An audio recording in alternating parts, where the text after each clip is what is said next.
ሰላም ተማሪዎች ዛሬ ደግሞ በሌላ ቶፒክ ይሄም ደግሞ level of biological organization በሚል ቶፒክ ተመልሰናል ማለት ነው።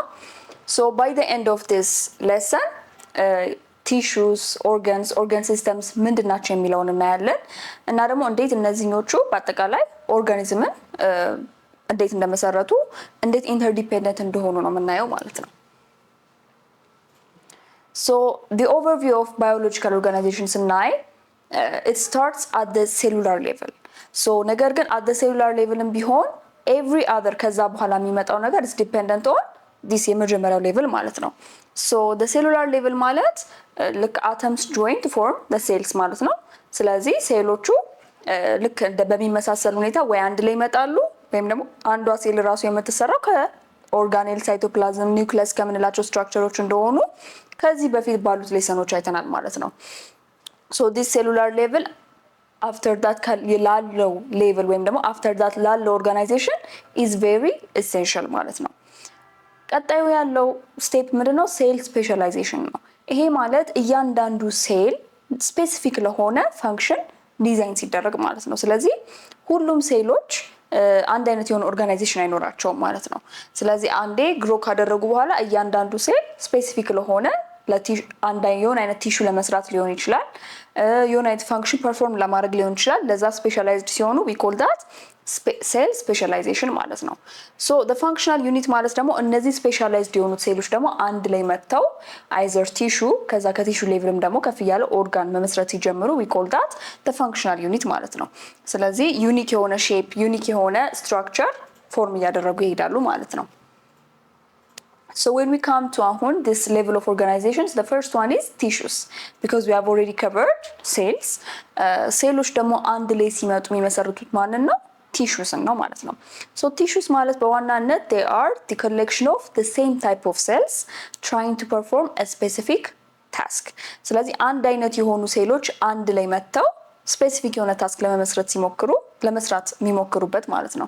ሶ ስትራክቸራቸው እና ፈንክሽናቸው አንድ አይነት ነው የሚሆኑት እነዚህ ሴሎች ማለት ነው። ለምሳሌ አሁን አኒማል ሴሎች ውስጥ መስል ሴል ብናይ መስልን ፎርም ለማድረግ we need millions of መስል ሴል። ስለዚህ እነዚህ አብረው የሚመጡት ሴሎች አብረው የሚሰጡን ታይፕ ኦፍ ቲሹ ምን አይነት ቲሹ ነው? መስል ቲሹ ነው ማለት ነው።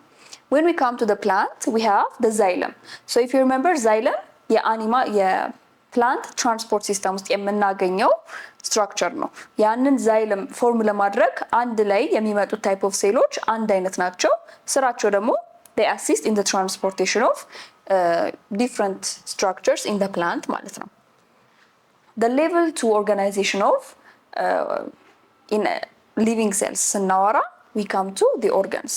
አሁን ቅድም ቲሹስ አንድ ላይ መጡ፣ ሴሎች አንድ ላይ መጥተው ቲሹስ ከሰሩ በኋላ ኦርጋንስ ደግሞ የሚባሉት የሚሰሩት እነዚህ ቲሹዎች አንድ ላይ መጥተው ስፔሲፊክ የሆነ ኦፍ ኮርስ ስፔሲፊክ የሆነ ፋንክሽን ነገር ግን ኔሰሰሪሊ ደግሞ አንድ አይነት ናቸው ሁሉም ቲሹዎች ማለት አይደለም። ስለዚህ እነዚህ ስፔሻላይዝድ የሆኑ ታይፕ ኦፍ ቲሹስ አንድ ላይ መጥተው የሆነ ግራንድ የሆነ ፋንክሽን ለመመስረት ፎርም ሲያደርጉ ምን ይባላል? ኦርጋንስ ይባላል ማለት ነው። ሶ ኦርጋንስ አር a little bit more complex than the tissue ማለት ነው። ሶ ኮምፕሌክሲቲ ላይ አን ኦርጋን መልቲፕል የሆኑ ቲሹስ ስለሆኑ እነዛ ቲሹዎች አንድ አይነትም ባይሆኑ ግን በአጠቃላይ ያ ኦርጋን የሆነን ፋንክሽን ግን በጣም ፐርፌክትሊ እንዲሰራ ኔሰሲቴት የሚያደርጉ ታይፕ ኦፍ ቲሹስ ናቸው አንድ ላይ የሚመጡት ማለት ነው። ለምሳሌ በአኒማልስ ኤግዛምፕል ካየን we can see the organ stomach የምንለው ኦርጋን ምንድነው? ጨጓራ የምንለው ማለት ነው። ይሄ ጨጓራ የምንለው ኦርጋን it's not made up of the same type of tissues. It includes epithelial tissues, the blood vessels, the glands. So different የሆኑ ቲሹስ አንድ ላይ መጥተው ነው ይሄንን ስቶማክ የሚባለውን ኦርጋን የሚመሰርቱት። በዋናነት ግን የስቶማክ ፋንክሽን ምንድነው? ዳይጀስቲቭ ሲስተም ውስጥ የምናገኘው ኦርጋን ነው፣ ምግብ መፍጨት ነው ማለት ነው። በፕላንትስ ደግሞ ኤግዛምፕሉን ካየን we can see the ሊፍ ማለት ኦፍ ኮርስ ቅጠል ነው። ቅጠል ውስጥ በጣም ዲፈረንት የሆኑ ታይፕ ኦፍ ቲሹስ አሉ። ሴሎች ብቻ ሳይሆን ዲፈረንት ታይፕ ኦፍ ቲሹስ we can find the epidermis, the palisade, the spongy layer እያንዳንዳቸው በመጨረሻ የሊፍን ሜን የሆነውን ፋንክሽን እንዲመሰርት ወይም ደግሞ መስራት እንዲችል ያደርጉታል ማለት ነው። So this is the level to organization of organs ማለት ነው።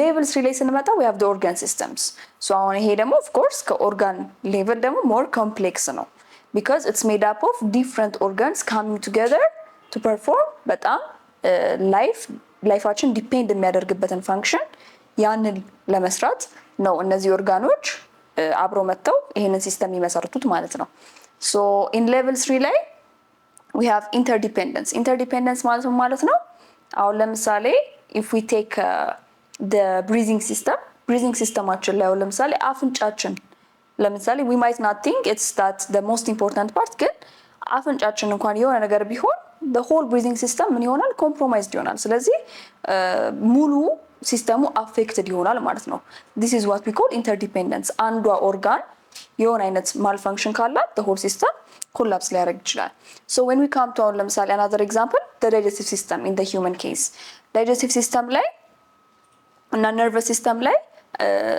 so in the interdependence አንዱ system also depends on the other ማለት ነው ኦርጋኑ ላይ ብቻ ሳይሆን አሁን ለምሳሌ digestive system እና nervous system አንደኛው ፌል ካደረገ digestive system መስራት ያቆማል of course digestive system ብቻ ፌል ስላደረገ nervous system ላይ ቆም ይችላል ነገር ግን እንደዚህ አይነት ኢንተርዲፔንደንስም አላቸው ለማለት ነው ሌላኛው ሲስተም ብሪች የምንለው ነው this is ኮምፕሌክስ የሆነ ምን ተባብለናል በአጠቃላይ እነዚህ ሲስተሞች የሚመሰረቱበት ዋናው ምክንያት ቦዲያችን ዋና ለህይወት ወሳኝ የሆኑትን ፋንክሽኖች ማድረግ እንዲችል ነው ለምሳሌ ለመብላት ሪፕሮዳክሽን ሊሆን ብሪዚንግ እነዚህ ነገሮች በሙሉ they are necessary ስለዚህ ያ ደግሞ ሊሆን የሚችልበት ምክንያት እነዚህ ኦርጋን ሲስተምስ ፋንክሽን ማድረግ ሲችሉ ነው ማለት ነው so after all of this የመጨረሻው ሌቭል ኦፍ ኦርጋናይዜሽን ልንደርስ የምንችለው the organism level ነው so ሴሎች አንድ ላይ መጥተው ቲሹን መስርተው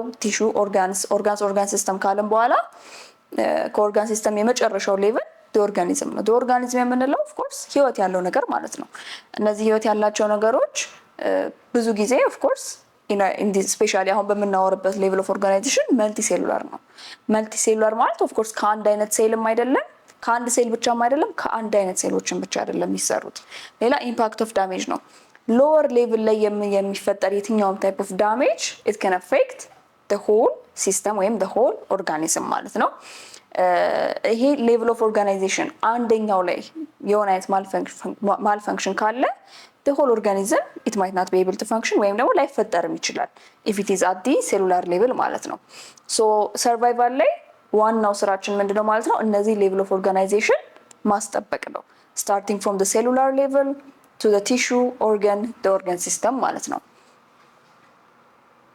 so this picture actually is a very good depiction of what the levels of organization in animals and in plants look like ማለት ነው animals ላይ ሴሎች ቲሹ ይመሰርታሉ ቲሹስ organs organism organ system organism ይመሰርታሉ this is the last level ማለት ነው the same thing happens for the plants ማለት ነው so in general biological levels of organizations የሚለው ሌሰናችን ይሄን ይመስል ነበር so in general ስለ ሴልስ ምን አየን አንደኛ of course cells they are the base of life so based on those የተለያዩ ሴል ቲዮሪዎችን ፕሬዘንት ያደረጉልን ሳይንቲስቶች እና ሴል ቲዮሪ በዋናነት ኦርጋኒዝምስ ከሴል ነው የሚሰሩት የሚለውን ስቴት የሚያደርግ እንደሆነ አይተናል ሴል ከምንድን ነው የሚመጣው ሴል ኦሪጂንስ አንድ ሴል ሊመጣ የሚችለው ከዛ በፊት ከነበረው ሴል እንደሆነ አይተናል ሴሎችን ደግሞ ሴል የሚያስብሏቸው ኮመን ፊቸርስ አንድ ላይ ለምሳሌ ከውጪ ሜምብሬን መኖሩ ከሌላ ሴል መምጣታቸው እነዚህ ካራክተሪስቲኮች እንደሆኑ አይተናል ማለት ነው ሼርድ ፊቸሮቻቸው ወይም ደግሞ ሴሎች ውስጥ የሚገኙት ስትራክቸሮች ለምሳሌ እነ ማይቶኮንድሪያ ራይቦሶምስ ኢንዶፕላዝሚክ ሬቲኩለም እነዚህ ኦርጋኔሎች ከየፋንክሽኖቻቸው we have seen about cells and the type of cells ደግሞ depending on ለምሳሌ either they are prokaryotic or eukaryotic we depend on whether they are membrane bounded organelle አላቸው membrane bounded organelle የላቸው እንደዛ በሚል plant cell animal cell ብለን ከፋፍለን the type of cells we have covered that so plant specific ስናይ ብዙ ጊዜ plant ሴሎች they have large የሆነ fluid የመሸከም ability ያላቸው animal ሴሎች ግን የላቸው so based on that ሴሎችና environmentታቸው ደግሞ ምን ይመስላል የሚለውን ሌሰን በዛው ከቨር አድርገን ነበር ማለት ነው በመጨረሻም ደግሞ we have seen ከሴሉላር ሌቭል እስከ ኦርጋኒዝም ድረስ እንዴት ኦርጋናይዝ እንደሚደረግ አይተናል ማለት ነው። ሶ ስለ ሴል I'm sure you guys have learned a lot of things and I hope this was a very good and interactive lesson. That's all about cells. Bye.